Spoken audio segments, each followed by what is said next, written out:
इयत्ता पहिली मराठीची आपण ऐची मात्रा बघणार आहोत. इथे पैसे दिसतात तुम्हाला. मग शब्द काय होणार आहे? प ला 2 मात्रा पै, स ला 1 मात्रा से, पैसे.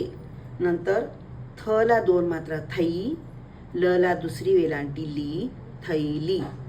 आता ऐ वरून शब्द बघायचे आहेत आपल्याला. श ला 2 मात्रा शै, ल ला 1 काना ला, शैला. स ला 2 मात्रा सई, न ला पहिले वेलांटी नी, क, सैनिक. श म ला 2 मात्रा मै, द ला 1 काना दा, न, मैदान. नंतर ब ला 2 मात्रा बै, ल, बैल. आता वाक्य बघूया. बैल आला, मामा कैरी आण, बाबा पैसे घेऊन आले, गाय वैरण खा, कैलास पेरू खा.